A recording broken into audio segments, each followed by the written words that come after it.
창세기 3장 9절에서 15절 말씀입니다. 9절에서 15절 말씀을 한 절씩 교독하겠습니다. 여호와 하나님이 아담을 부르시며 그에게 이르시되 내가 어디에 있느냐? 이르되 내가 동산에서 하나님의 소리를 듣고 내가 벗었으므로 두려워하여 숨었나이다. 이르시되 누가 너의 벗었음을 내게 알렸느냐? 내가 내게 먹지 말라 명한 그 나무 열매를 내가 먹었느냐? 아담이 이르되 하나님이 주셔서 나와 함께 있게 하신 여자 그가 그 나무 열매를 내게 주므로 내가 먹었나이다. 여호와 하나님이 여자에게 이르시되 내가 어찌하여 이렇게 하였느냐? 여자가 이르되 뱀이 나를 깨므로 내가 먹었나이다.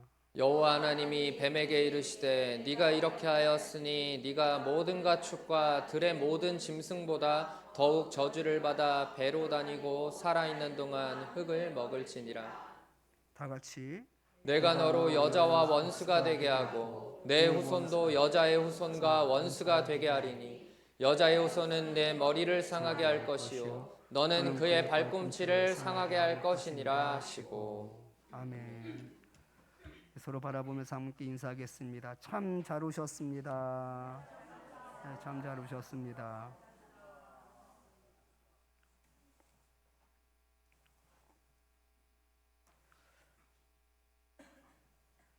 이해할 수 없는 은혜라는 말씀의 제목을 가지고 함께 은혜를 나누겠습니다.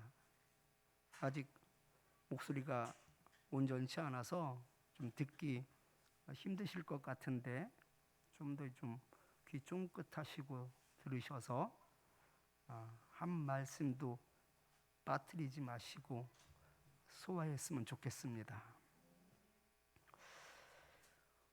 오실 예수님을 기다리는 대림절 절기를 보내면서 들었던 생각이, 대림절 절기는 특별한 사람들만의 그런 절기다라는 생각을 해보았습니다. 이제까지 그렇게 생각해 본 적이 없었는데 가만히 생각해 보니까 정말 특별한 사람만이 이 대림절을 지키는 거더라고요. 특별한 사람들만을 위한 절기더라는 것이죠. 예수님을 알지 못하는 사람들에게 대림절은 아무런 의미가 없습니다. 바로 예수님의 은혜를 아는 사람만이 오실 예수님도 기다릴 수 있기 때문이죠. 만약 은혜도 등급이 있다면 그 은혜를 등급으로 나누면 한 5등급으로 나눌 수 있겠다라고 생각해 보았습니다. 아주 작은 은혜, 작은 은혜, 보통의 은혜, 큰 은혜, 매우 큰 은혜. 이건 지극히 제 개인적인 생각이니까 너무 심각하게 듣지는 마시고 가볍게 들어주셨으면 좋겠어요. 먼저 아주 작은 은혜 또는 작은 은혜는 누군가로부터 사소한 도움을 받게 되는 경우입니다. 예를 들어서 누군가 길을 가르쳐 주었다든지 전철에서 자리를 양보해 주었다든지 하는, 이것이 아주 작은 은혜일 수도 있고 아주 작은 은혜, 작은 은혜일 수 있습니다. 또 보통의 은혜는 비가 올 때 우산을 빌려준다든지, 배가 고플 때 누군가 밥을 사주었다면 참 고마운 일이죠. 이게 아마 보통의 은혜 정도 되지 않을까. 이보다 한 단계 높은 은혜가 있습니다. 바로 큰 은혜입니다. 큰은 조금 강조를 해야 될 것 같아요. 큰 은혜. 올해 큰 물난리로 오송 그 지하차도가 침수되지 않았습니까? 그 운전수가 물속으로 잠기는 그 사람들을 트럭 위로 끌어올리면서 3명이나 그 생명을 구했습니다. 이런 경우가 아주 큰 은혜이죠. 생명을 구해줄 정도면 가장 높은 은혜가 아닌가라고 생각하는데 이것보다 한 단계 더 높은 은혜가 있습니다. 이것은 좀 더 발음을 잘해 주셔야 되는데 아주 큰 은혜, 아주가 들어갑니다. 5번째 5단계 등급의 은혜인데요. 어떤 은혜일까? 이 말은 이 아주 큰 은혜는요, 다른 말로는 이해할 수 없는 은혜라고 말할 수도 있을 것 같습니다. 이해할 수 없는 은혜. 일본 지하철 선로에 떨어진 취객을 살리기 위해 뛰어들었다가 열차에 치여 세상을 떠난 유학생 이수연 씨라고 알고 계실 겁니다. 일본 사람들은요, 어려운 일을 봐도 불구경한다고 합니다. 불구경하듯 이렇게 지켜만 본다고요. 그러니까 이수연 씨의 행동은 그들에게 아주 큰 충격이었다고 해요. 그런데 이수연 씨는 그 위험을 무릅쓰고 선로 아래로 뛰어들었다가 참변을 당하고 말았습니다. 일본 사람들은 이런 이수연 행동을 보고 적잖이 충격을 받았고, 그리고 그를 기리면서 지금도 매해 1월 26일마다 그 위대한 일을 기리며 그 도쿄 역사에서 이수연 씨를 위한 추모식 행사를 지금도 열고 있습니다. 22주년 되는데 지금도 그렇게 열고 있죠. 하나님을 믿는 우리들도 그 이해할 수 없는 하나님의 은혜 때문에 날마다 그날을 기리고 감사할 수 있는 것이고, 예수님을 다시 볼 수 있는 그날도 기다릴 수 있는 것이 아닌가라는 생각을 해봅니다. 그렇다면 이해할 수 없는 하나님의 아주 큰 은혜는 무엇인지 오늘 본문을 통하여 함께 은혜를 나누겠습니다. 아담과 하와는 하나님의 명령을 어기고 먹지 말라던 그 선악과를 따먹고 말았습니다. 그리고 이제 와서 하나님이 두려워 피해버린 겁니다. 그때 하나님께서 아담을 부르시며 내가 어디에 있느냐라고 물으셨습니다. 바로 아담의 답을 보십시오. 본문 10절 말씀입니다. 하나님의 소리를 듣고 내가 벗었으므로 두려워하여 숨었나이다. 아멘. 죄가 들어가니까 생각도 의식도 바뀌게 됩니다. 이전까지는 옷을 벗었다라는 자체가 전혀 문제가 되지 않았었습니다. 부끄러울 것도 없었습니다. 그런데 선악과를 따먹음과 동시에 제가 그들 가운데 들어가자 옷을 벗었다라는 것이 인식이 되었던 것이죠. 동시에 가르쳐주지도 않았는데 수치심을 느끼게 된 겁니다. 하나님께서는 아담에게 왜 먹었느냐고 물었더니 하나님이 나와 함께 하신 여자가 내게 주어서 내가 먹었다라며 여자 핑계를 댑니다. 하나님께서는 다시 여자에게 묻습니다. 왜 먹지 말라고 그만 그 나무 열매를 먹었느냐라고 물었더니 이번에는 여자가 뭐라고 대답을 하면 뱀이 나를 꿰는 바람에 내가 먹었습니다라고 순전히 뱀 때문이다라는 식으로 핑계를 댑니다. 하나님께서는 너무나 답답하고 속도 상했을 것 같습니다. 선악과는 절대로 먹지 말라며 경고했음에도 불구하고 하나님의 명령을 어기고 죄를 지었으면 하나님의 말씀을 제가 우습게 여겼습니다. 말씀을 어겼습니다. 한 번만 용서해 주십시오라고 빌어도 부족할 판인데 자기의 죄를 고백하지 않습니다. 이런 핑계, 저런 핑계로 저 사람 때문에 내가 죄를 지었다라고 이야기를 합니다. 이쯤 되면 봐주고 싶어도 봐줄 수가 없습니다. 그런데 하나님께서는 이해할 수 없는 말씀을 하셨습니다. 본문 14절 15절 말씀을 같이 한번 읽어보겠습니다.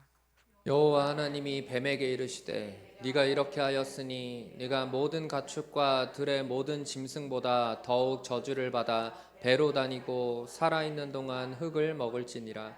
내가 너로 여자와 원수가 되게 하고 내 후손도 여자의 후손과 원수가 되게 하리니 여자의 후손은 내 머리를 상하게 할 것이요 너는 그의 발꿈치를 상하게 할 것이니라 하시고.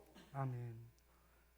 선악과를 따먹으면 반드시 죽을 거라고 그렇게 경고를 했음에도 불구하고 말도 하나 듣지 않고 이제는 서로 핑계만 대고 있는데 무슨 사정을 더 봐줄 필요가 있습니까? 너무 괘씸해서 연민조차 들지 않습니다. 그런데 하나님이 말씀하시는 내용을 들어보면 전혀 괘씸해하지 않는 것처럼 보이기까지 합니다. 물론 죄에 합당한 징벌을 내리시기는 했지만 위로와 희망의 말씀도 지금 전하고 있는 것을 보게 됩니다. 본문에서 뱀을 너라고 지칭하고 있는데요, 뱀은 바로 사탄을 의미합니다. 또 여자는 인류를 의미합니다. 다시 말해서 사탄과 인간 사이를 원수가 되게 하신다는 말씀인데요, 이는 인간이 늘 사탄을 멀리하고 싸워야지 되는 대상이라고 말하고 있는 것입니다. 그리고 여자의 후손에 대해서는 제가 여러 번 말씀을 드렸지만 처음 듣는 분들도 계시기에 다시 한번 제가 자세히 설명을 드리자면, 바로 여자의 후손은 예수 그리스도이십니다.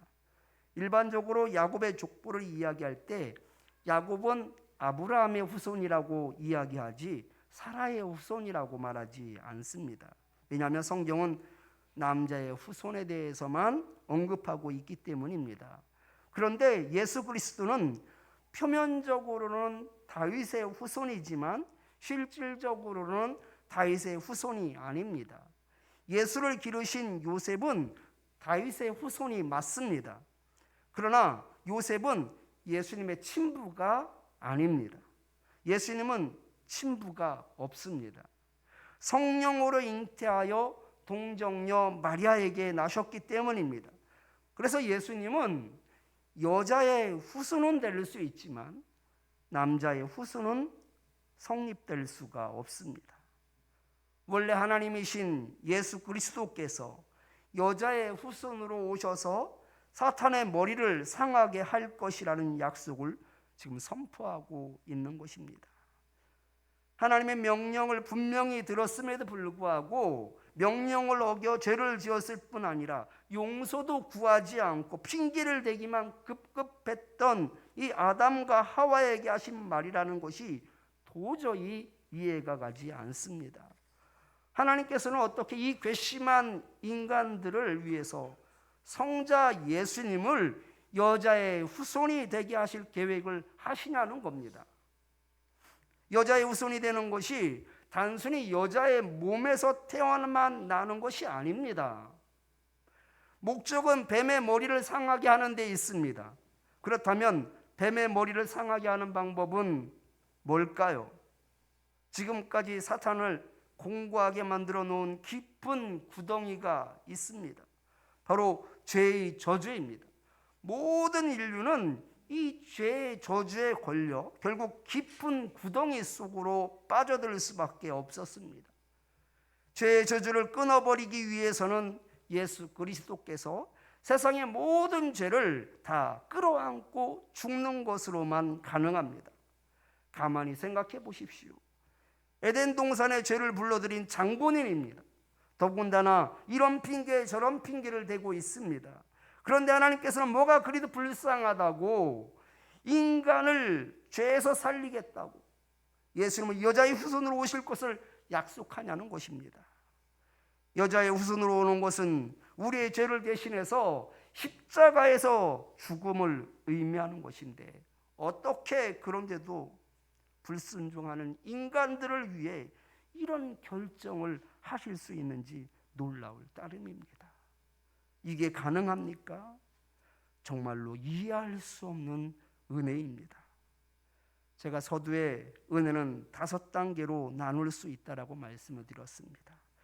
성경에 기록한 여러 하나님의 은혜들이 있습니다. 그 중에 아주 큰 은혜, 그 이해할 수 없는 은혜, 그 중에 하나가 바로 오늘 본문의 말씀이 아닐까라는 생각을 해봅니다. 불순종하는 인간을 내치지 않으시고 우리의 생명을 건져내시기 위해 독생자 예수 그리스도의 생명과 맞바꾸실 계획을 가지신 하나님이야말로 이해할 수 없는 은혜이지요. 일반적으로 우리는 이해할 수 있는 은혜를 기대하고 또 그런 은혜를 베풀기도 합니다. 그런데 하나님께서는 왜 우리에게 이해할 수 없는 은혜, 감당할 수 없는 그 큰 은혜를 값없이 주신 걸까요? 우리 하나님은 아담과 하와를 믿고 세상을 창조하신 것이 아닙니다. 우주를 창조하신 하나님께서 아담과 하와가 선악을 알게 하는 나무 열매를 먹을 것이라는 사실을 몰랐을까요? 하나님 아셨을까요? 몰랐을까요? 전지전능하신 하나님께서 그것을 모를 리가 없지요. 무에서 유를 창조하신 하나님께서 그 아담과 하와가 선악을 알게 하는 나무를 열매를 먹을 것이다라는 것을 아셨습니다. 요즘 인간을 해치지 않는 AI 로봇을 개발하고 있는 것처럼 순종만 하는 인간을 만드실 수도 있었을 겁니다. 아예 그렇게 세팅이 된 인간을 만드는 것이지요. 하나님 명령만 하면 그 명령을 따라서만 살아가는 인간을 애초부터 만들 수도 있었을 것입니다. 그러나 하나님께서는 그런 인간을 원하지 않으셨습니다. 하나님께서 만드신 인간은 자유롭기를 원하셨습니다. 자유롭게 생각하고 자유롭게 상상하며 주체적인 의식을 가지고 살며 그 주체적인 의식으로 하나님을 예배하기를 바라셨습니다.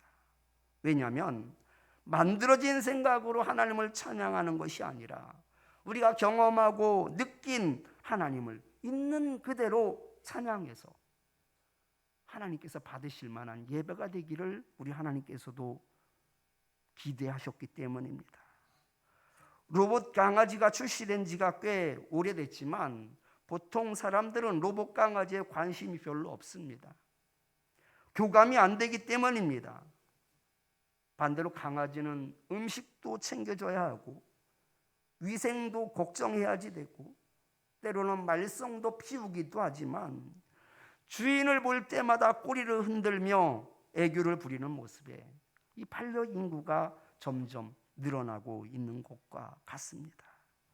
하나님께서는 우리에게 바라시는 것도 이와 같다라고 생각을 해봅니다. 하나님은 우리와 교감하시기 위해 우리에게 자유의지를 주셨습니다. 비록 이 문제로 말미암아 예수 그리스도께서 여자의 후손으로 오셔서 십자가를 지시고 죽으셔야만 하지만 그럼에도 불구하고 우리에게 자유의지를 주신 것은 그 자유의지를 가지고 하나님을 찬양하며 진심으로 하나님을 예배하기를 원하셨기 때문입니다. 그것이 바로 우리가 하나님의 은혜를 조금이나마 갚는 길이 아닐까라는 생각을 해봅니다. 하나님께서는 십자가에서의 죽음까지도 생각하시며 우리에게 자유의지를 주셨는데 우리는 그 자유의지를 가지고 이해할 수 없는 그 하나님의 크신 사랑을 찬양하며 그분을 위하여 살아가고 있습니까? 아니면 우리에게 주신 그 자유의지를 가지고 아담이 했던 일들을 그대로 답습하고 있지는 않습니까? 누구나 똑같은 마음이지만 자유의지를 가지고 나를 위해 살겠습니다라고 말하는 사람은 없습니다. 다만 상황과 조건과 또 이런 모든 것들을 받쳐주지 못하다 보니 내 감정이 우선시되다 보니 하나님의 뜻을 따라 살지 않고 내 방식대로 살게 되는 것이지요. 요나 선지자를 보십시오. 하나님께서 주신 자유의지를 마음껏 자기를 위해 살았던 인물입니다. 하나님께서 니느웨에 가서 하나님의 말씀을 전하라고 하였지만 요나 선지자는 하나님의 명령을 정면으로 거부하였습니다. 그리고 다시스로 가는 배를 타고 아예 이스라엘을 떠나려고 했습니다. 왜 순종할 수 없었습니까? 니느웨가 싫었기 때문입니다. 그 민족하고는 엮이기도 싫었습니다. 멸망당했으면 좋겠다라고 생각했던 나라였습니다. 그런데 그 나라에 가서 하나님의 말씀을 전하라는 명령은 도저히 받아들일 수가 없었던 것이지요. 이해할 수 없는 하나님의 크신 은혜를 깨닫지 못하면 온전히 하나님을 기쁘게 할 수 없습니다. 결국 사람에게 주신 자유의지가 이처럼 하나님의 권위에 도전을 하며 불순종하는 모습으로 나타나기도 합니다. 반대로 다니엘은 그 이해할 수 없는 하나님의 은혜를 경험하며 하나님의 이름을 높였던 선지자입니다. 한 번은 다니엘을 시기하던 그 동료 관료들이 다니엘을 함정에 빠뜨려 죽이기 위해 왕에게 듣기에 좋을 만한 그런 한 가지 제안을 합니다. 앞으로 한 달 동안 왕 이외에 다른 어떤 신에게도 기도하지 않는 그런 금령을 선포하라고 이야기합니다. 왕이 듣기에도 좋지요. 왕이 직접 자신이 나 이외에는 다른 어떤 신에게도 절을 한다든지 기도하는 자는 사자굴에 집어넣겠다라고 말할 수 없는 것 아니겠습니까? 그런데 신하들이 왕을 받쳐주면서 띄워주면서 이렇게 금령을 좀 하나 만들어 주십시오라고 요청을 하는데 다리오 왕이 신하들의 말에 승낙하고 금령을 선포합니다. 조서를 내리게 되죠. 다니엘이 모든 상황들을 알았을 것입니다. 다른 신하들이 왕궁을 오고 가며 분주하게 그들끼리 이야기하는 것들, 여러 작당들을 이미 눈치챘을 것입니다. 그리고 그 조서가 내려졌을 때는 나를 타겟으로 하는 것이다라는 것도 알았을 것입니다. 그럼에도 불구하고 고민하지 않더라고요. 하나님께서 주신 그 자유의지를 가지고 하나님을 찬양하더라고요. 하나님께서 주신 그 자유의지를 가지고 하나님을 인정하며 하나님을 경배하더라고요. 그가 사자굴에 던져졌지만 그의 몸 하나도 해를 당하지 않았던 것을 보게 됩니다. 그 일을 통하여서 하나님의 영광이 드러나고 다니엘의 이름이 더욱 높아질 수밖에 없었습니다. 하나님께서 주신 자유의지를 가지고 순전히 주님을 위해 사용하고 있는 그 다니엘을 통하여서 하나님께서 얼마나 그를 기뻐하셨을까? 하나님께서 그를 통해서 얼마나 큰 영광을 받으셨을까라는 생각을 해봅니다.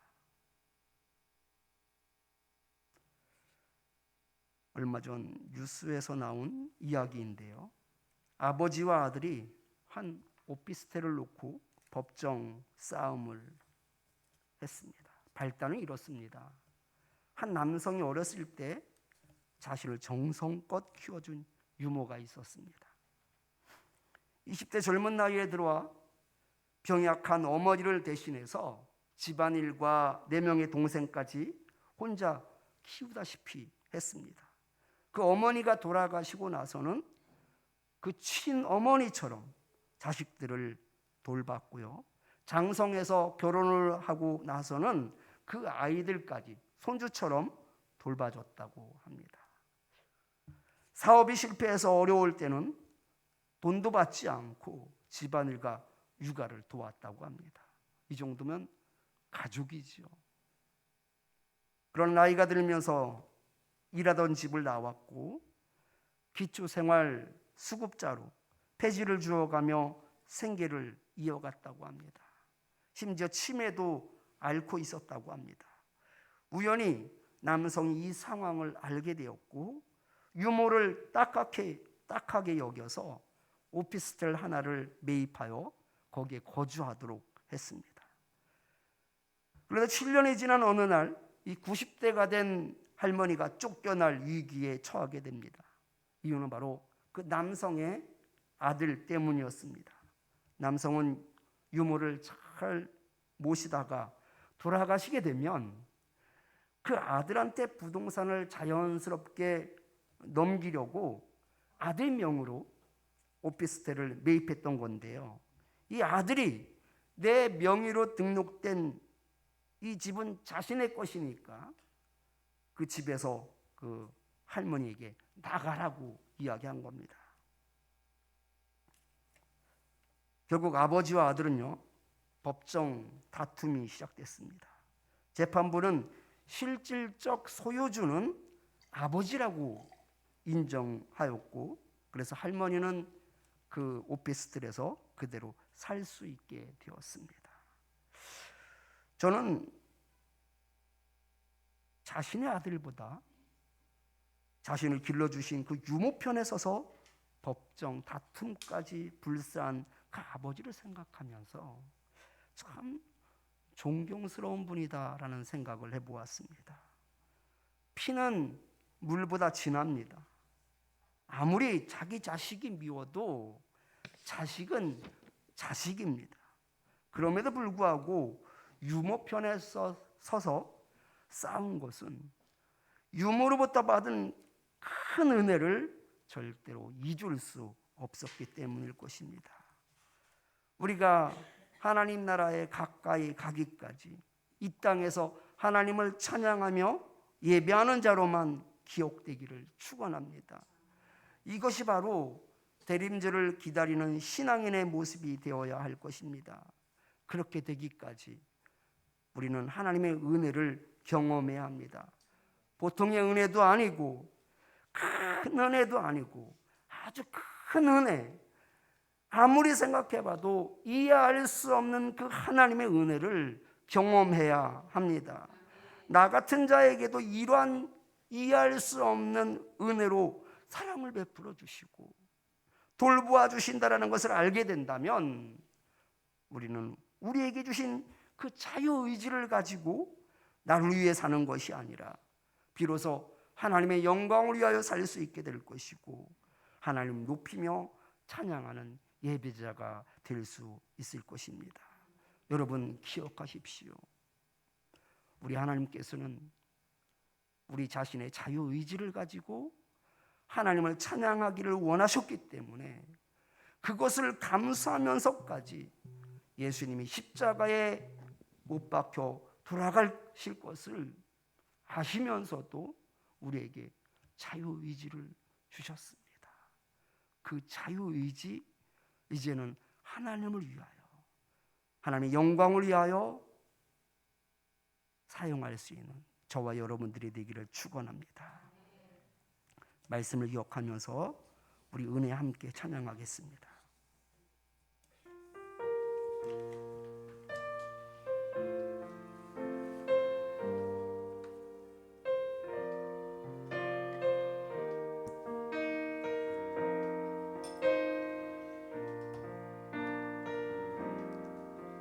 내가 누려왔던 모든 것들이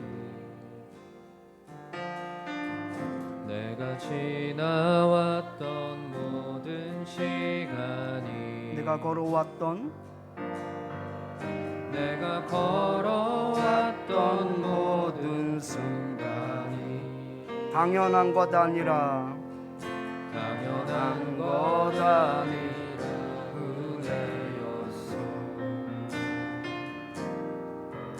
아침해가 뜨고 저녁에 노을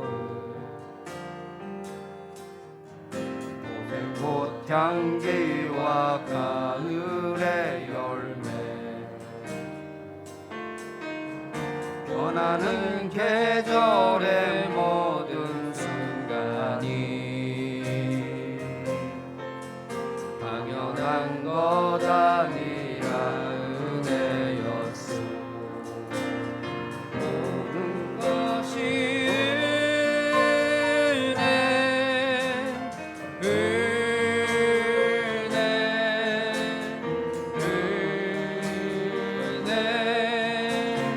한없는 은혜, 내 삶에 당연한 것 하나도 없었던 것을 모든 것이 은혜였소.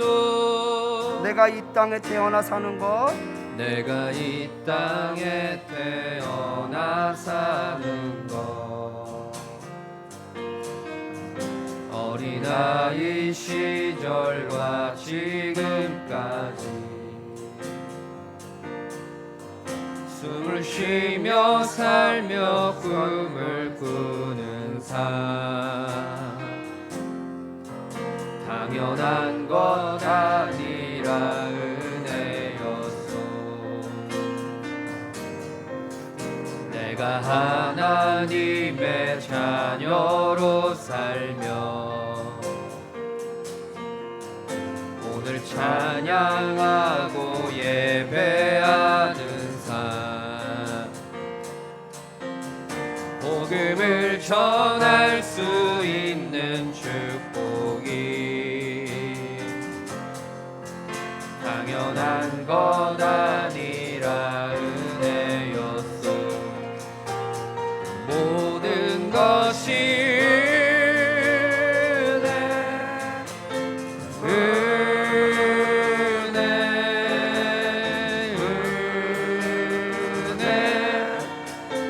한없는 은혜, 내 삶에 당연한 것 하나도 없었던 것을 모든 것이 은혜였소.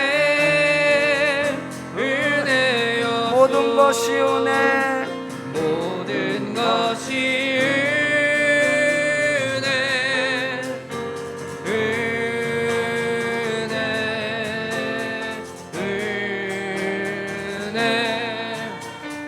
한없는 은혜, 내 삶에 당연한 것 하나도 없었던 것을 모든 것이 은혜였소. 말씀을 기억하면서 우리 세 가지 기도 제목 가지고 함께 기도하도록 하겠습니다. 내용이 좀 길어서 텍스트 글자가 좀 작아졌어요. 잘 보이실려나 모르겠는데, 하나님의 말씀을 듣고도 너무나 쉽게 불순종하는 저를 내치지 않아 주셔서 감사합니다 하면서 기도하겠습니다. 두 번째는 하나님의 은혜를 받으며 살아가는 것이 전혀 어울리지 않는 저희들에게 오히려 십자가의 사랑으로 구원해 주시니 감사합니다 하면서 기도하겠습니다. 이해할 수 없는 은혜를 주셨사오니 이제는 우리의 자유의지를 가지고 하나님을 찬양하며 하나님께 영광을 돌리는 삶을 살게 하옵소서 하면서 기도하겠습니다.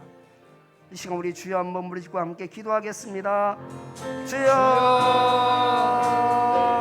하나님, 이 시간 우리가 하나님 아버지 감사합니다. 하나님 아버지 은혜 가운데 도심 가운데 오늘도 하나님 아버지께 하나님 아버지께 말씀을 허락하여 주셔서 아버지 말씀을 하나님과 함께 나누시도 하나님 아버지 허락하여 주심을 감사드립니다. 하나님 아버지 저희들은 너무나 어리석어서 하나님 아버지 말씀을 듣고도 하나님은 너무나 쉽게 불순종하는 하나님 아버지 저희들의 모습을 보게 됩니다. 그럼에도 불구하고 하나님 아버지 우리를 아예 내치지 않으시며 하나님 아버지 우리를 버리지 않으시며 하나님 아버지 우리와 하나님 아버지 관계를 끊지 않으시는 그 하나님의 은혜를 하나님 아버지 감사합니다. 하나님 아버지 그럼에도 불구하고 하나님 아버지 그 심함에도 불구하고 이해할 수 없음에도 불구하고 하나님 아버지 들어주시니 감사합니다. 하나님의 은혜를 받으며 살아가는 것이 전혀 어울리지 않는 저희들에게 오히려 하나님 아버지 그 사랑으로 그 십자가의 사랑으로 우리를 구원해 주시니 감사합니다. 하나님 아버지 이제는 이해할 수 없는 그 하나님의 은혜를 경험하여 싸우니 이제 하나님 아버지 우리의 자유의지를 가지고 하나님께서 기뻐하시는 하나님 아버지 예배를 드리기를 원합니다. 하나님께서 바라시는 그 하나님께 영광을 올려드리기를 원합니다. 우리의 진심을 다하여 우리의 마음을 다하여 하나님 아버지를 찬양하기를 원하오니 하나님 아버지 우리의 찬양을 우리의 예배를 주님 기뻐 받아주시고 우리의 찬양을 통하여 하나님 아버지 영광 받아 주시옵소서. 하나님 아버지 은혜 가운데 도심 가운데 하나님 아버지 주님을 온전히 높이는 저희들의 삶이 되시도록 주님 역사하여 주시옵소서. 주님 도와주시옵소서.